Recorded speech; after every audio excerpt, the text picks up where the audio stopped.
Wouldn't it be nice if we could all just get on a set it and forget it TRT protocol and not have to change the doses, the cream application sites, run a hybrid, change the Arimidex dose ever again? But my friends, sometimes we do. And this happens where people have to modify things and micro adjustments because the E2 goes too high, the DHT goes too high, the DHT goes too low, and you thought you were on a set it and forget it dose, but really TRT might be an ongoing minor adjustment dance for you. That's the point I want to make in this video because it's true. Look, your body might respond differently 1 week versus the next week for whatever reason. It may be excessive consumption of alcohol and a little more estrogenic. I mean, there's many reasons, things that influence this. People often confuse the half-life of drugs with the terminal life, okay? So if Arimidex has a half-life of 48 hours, well, it's still inhibiting aromatase at day 3 and 4. That affects your dosing schedule. You get on a set it and forget it considering the half-life only, you're going to crash your estrogen. Thirdly, a drug's half-life is not the effect duration window. These are two different things. So a drug might have a 5-hour half-life, but it's affecting you at the tissue level for 27 hours. People got to factor that in. Hybrids are certainly not a set it and forget it. They're a base level of one TRT modality with the infusion of another in a periodic fashion. A buildup of hormones, especially DHT, and we're going to get into this with cream. Dude, I mean, you could be at 90 nanograms per deciliter pretty consistently, and then suddenly sexual function goes a little south. You lack the estrogenic signaling, a little too androgenic signaling, and you look at your DHT, and it's 117. How the hell did that happen, right? Can't be on a set it and forget it. Minor adjustment incoming. So listen, I know we all want to be on a set it and forget it, and you should absolutely try. I want to make this clear. Some people do inject 75 milligrams of cypionate every 5th day, the 100 IU of HCG every day, and they're dialed in forever. Some folks with 100 milligrams twice a week of testosterone cypionate injected in the upper glute, 0.25 milligrams of Arimidex once every 7 days. They're dialed in. But for some that are sensitive to changes and need to be in a really tight window of sex hormones, it might be a dance. And you might want to throw away the idea of a set it and forget it protocol.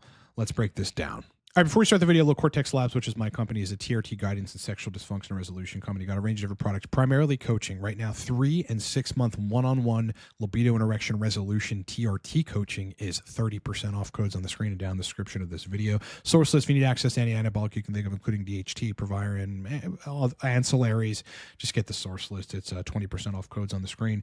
Dialing in on cream can be challenging if you don't have the rule book. I built a video course showing you the 200 milligram cream is wrong. Golden rule for TRT for sexual function. Only the protocols that work. Get this course if you need to dial in sexual function on cream. It's 20% off. Codes on the screen.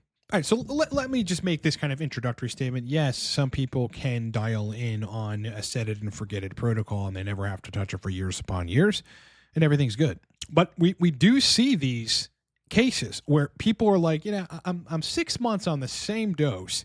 Everything was beautiful. I was super dialed in. Libido and erections are great. Sensation good. I felt strong. Suddenly now I have excessive acne and my erection quality has reduced. Like, what the hell happened? I'm going to break down 6 things which sort of intertwine with one another, but are 6 different concepts on why a set it and forget it TRT protocol might not be in the cards for you. It isn't for everyone, I can assure you. All right, number 1. Your body might respond differently 1 week versus the next to the same dose of testosterone or ancillaries.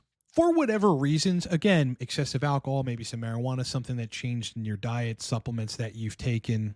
Dude, everything modulates everything, right? You might have some sort of blockade. Maybe you started taking some zinc and like it was just a supplement for you, but now you're actually blocking estradiol. Zinc has the capacity to do that. Or if you didn't bring anything in, right? You're just on a set it and forget it, but suddenly libido and erections are starting to go south. Well, I mean, it's entirely possible you just accumulated too much estradiol for one reason or another, whether it's too frequent injections of too high doses, or your body just did that 1 week. We're not robots, okay? We do not act in accordance to the scientific literature's stated of testosterone esters. But this really fuses into number 2 here, which is that people often confuse the half-life of something with the terminal life. Half-life is, at 2 days, 50% of the Arimidex is out of your body. So people think like, oh, half-life, that's it. The drug is out of your body, right? Then I can dose more Arimidex. You get on a set it and forget it schedule of 0.125 milligrams Arimidex every 2 days. It works great for the first 4 weeks. Then you crush your estrogen, you're depressed, your dick goes south, your libido leaves your body, and you have joint pain. What happened there?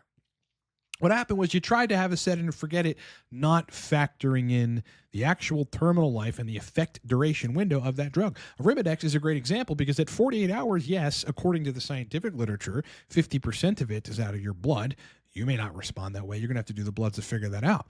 But then on day 3, day 4, and day 5, as estrogen inevitably will creep back up, you're still getting aromatase inhibition because there's still some of that drug in your body. In fact, there's 50 fucking percent of it at hour 50 or so still left in your body. So this is why I suggest dosing aromatase inhibitors once a week and trying to make that work as the most ideal approach to this, because the half-life is not the terminal life. You dose it so consistently, considering the half-life, you're going to crush the estrogen. You'll never be dialed in. If you're shooting for a set it and forget it, let me inject 160 acipinate once a week and 0.25 of Arimidex the next day, your body might change its response to those drugs, given the effect duration window of the drug, not the half-life. Which leads me to number 3, again, fused from number 2. A drug may have a given, like an anabolic hormone or androgenic hormone, may have a given half-life, like DHT as an example, 4 or 5 hours, but a much longer active life at the tissue level. DHT, like if you take exogenous DHT, 4 to 5 hours, according to the literature, it's out of your blood, right? All of that DHT is just in and then out. But what about the effects in the testicular region that DHT has? What about the effects in the androgen receptor binding and how long that gene expression lasts in the brain, in penile tissues, right? So if you construct a set it and forget it of 1 milligram of DHT every day on the scrotum, but actually that milligram of DHT is lasting long enough, its effects are lasting long enough where you don't have to dose it every day. You can dose it every 3rd day and stay pretty much in the zone the whole time. You're doing 1 milligram every day, you're going to dial out of your protocol. Even if you figure out every 3rd day works, man, 2 weeks, 3 weeks, 2 months later, it might not actually be right for you. You may be built up DHT too much, both in the serum and at the tissues. This kind of stuff happens. So I'm trying to make the point that you shouldn't be rigid with this protocol once worked. I'm going to keep it to see if it will once work again. No, something went wrong. The DHT is too high. The estrogen got blocked. The estrogen crept up. You've got to look at the bloods and understand TRT can sometimes be a dance. All right, number 4, hybrids. Hybrids exist for this exact reason. You're on a set it and forget it of, call it 5 pumps of 100 milligram cream on the scrotum. That works for 4 weeks straight or 8 weeks straight or 3 months straight. But then suddenly you start losing libido. Erection quality is still good, but you start losing sensation. Libido climax is a little harder, but the protocol is the same. What happened there? Well, what happened in that specific instance is you're too DHT or androgen dominant without enough estrogen signaling. So you throw an infusion of what actually is a more estrogenic TRT modality, which is testosterone cypionate, 20 milligrams, 40 milligrams every 7 days. And you get the estrogen signaling back. You're not excessively DHT dominant, which does tend to mute libido. Erections will be fine, but sensation, climax, all that stuff. And then you're dialed in. You thought you were on a set it and forget it, but sometimes TRT is a dance. Number 5, a buildup of hormones. Let's talk about that. Again, number 4, all these fuse into one another. DHT specifically, okay? Sometimes hormones can build up and accumulate. You were on a set it and forget it, but suddenly the DHT is too high. If you're using transcrotal cream, you could be fine for weeks or months on it until the DHT builds up. This happens in people. You could be at 90 nanograms per deciliter. You're sitting on the same set it and forget it protocol consistently. Everything's working great. Then suddenly libido goes south, sensation goes south a little bit, and you're like, well, I'm on the same protocol. Like, what happened? Then you go look at serum DHT, and it's 107, 110 nanograms per deciliter. How the hell did it jump up 14, 17, 20 points? Out of nowhere? That happens sometimes. I mean, the cream applicators aren't perfect. If your cream comes in, it was sitting on a FedEx truck and it was freezing cold sub-zero temperatures as it was here in the Northeast in the last couple weeks, well, the concentration of the cream that comes out per click is going to be different, right? Because now that material is half frozen or it's thawing out. It doesn't come out as easy. It's going to be different. Or just for whatever reason, just accumulation and buildup, your DHT ends up going too high. Well, then what do you have? Diffuse hair thinning. That's the first thing to go. And again, this androgenic dominant signaling, which tends to mute estrogen. Remember, DHT blocks the gene that encodes aromatase enzymes. Right? It effectively attempts to downregulate it. At the same time, DHT can stop the gene expression, estrogen's gene expression, not at the receptor level. Estrogen will still bind to the receptor, latch on, agonize the receptor just fine. But all the subsequent gene activity that actually creates the difference, the effect of estrogen, gets inhibited by DHT. So a DHT buildup, which tends to happen, man. I've seen it before on cream. It can just accumulate and accumulate and accumulate. And you thought you were on to set and forget it. Now you have to make an adjustment. In those cases, if it's all on the scrotum, well, then put some on the forearm, as I've described before. Sometimes you have to dance like that. You stay that way, 3 on the forearm, 2 on the scrotum, for 3 weeks. Things balance out. You're perfectly fine. You go back to the other one. You're high DHT for a while until you reach the threshold where it's too much and you've blunted estrogen signaling. Then you switch back to different application sites, some on the forearm, some on the scrotum. I'll give you an example where this has happened to me before. I'm on 5 pumps of 100 milligram cream a day, 3 on the forearm, 2 on the scrotum. That's the baseline. 166 IU subcutaneously in belly fat every day, 20 milligrams DHEA every day. Then I run 40 milligrams of cypionate once a week, every 7 days on a Saturday. For me, the indicator of needing to run the extra cypionate is erections are stellar and killer, but the libido and sensation will fall off at like day 6 or so. Yeah, that's an indication that through my protocol, even though it's a set it and forget it technically, well, the estrogen drops just a little too low and I'm like excessively DHT dominant at day 6. Do I feel like a fucking masculine animal on day 6? Yeah, but the libido and the sensation drops a little bit because you need estrogen to be in the homeostatic sweet spot for those things to work well. But sometimes come day 7, everything's great. So guess what I do? I'll wait a day and just inject on day 8. The point I'm trying to make to you is don't be so rigid where if things go wrong on your set it and forget it protocol that once worked, that you don't change anything. You might have to make a minor adjustment, but this is another major point. The adjustments that you make in these contexts have to be minor. Small dose increments, small changes. Maybe 1 day to inject your hybrid protocol. Instead of doing it every 7 days, you wait an additional day and you do it on the 8th day. And then you revert right back to where you were usually. Let me give you a weird example of this. This is a client that I've got now that's dialed in perfectly on cypionate. He is running 40 milligrams every other day for 7 days. Then the next set of 7 days, he runs 45 milligrams every other day.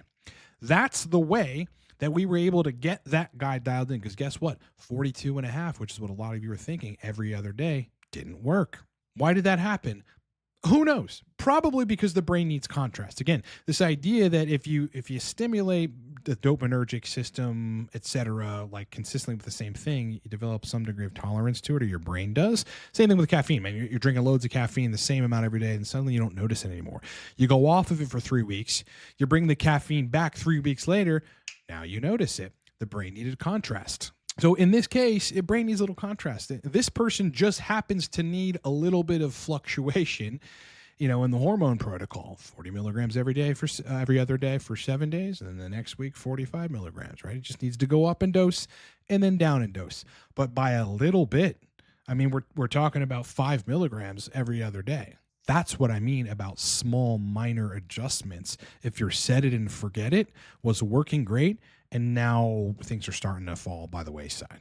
The point I want to make here is don't be excessively rigid on something. Sometimes it's going to be the case where you're on a protocol that works and you're dialed in, and then it changes. Don't be so stubborn that you don't do anything to change it.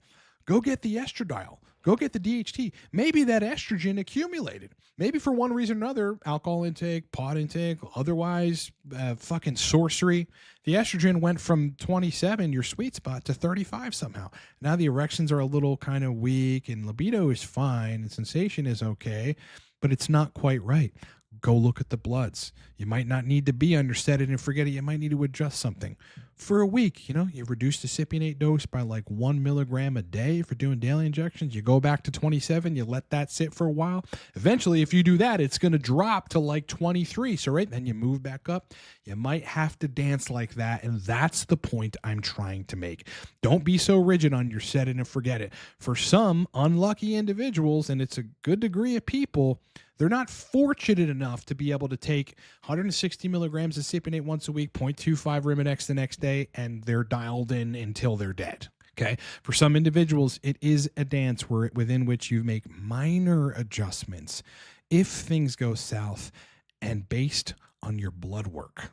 I can give you guys strategy to dial in protocols, to dial in TRT. I mean, this is all I do as a professional, but I also have to give you the nuance, right? The variables that I see as a TRT coach, one of the most well sought out TRT coaches on the planet. And that is that sometimes a set it and forget it changes.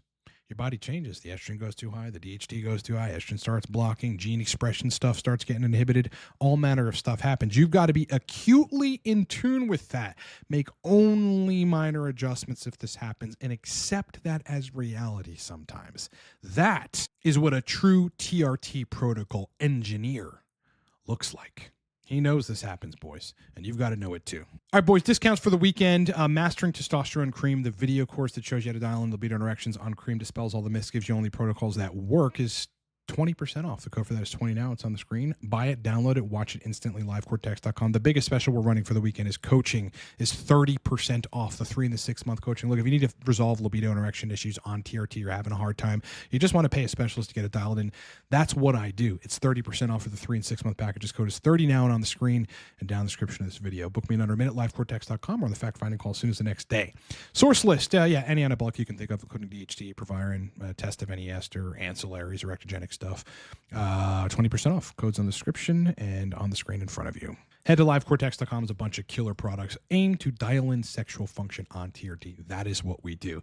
Kick ass rock on everybody. Please like the video. It makes a huge difference. We weren't able to post content for a couple weeks due to the snow and a host of other factors. So got to get back into their algorithm. Every like matters. Sub to the channel if you're new here and you're like what we're saying. Lots of content in our history forever in the time continuum. Kick ass. I'm glad you've been with me. Rock on. Enjoy the rest of your day. And I'll talk to you boys on the next one.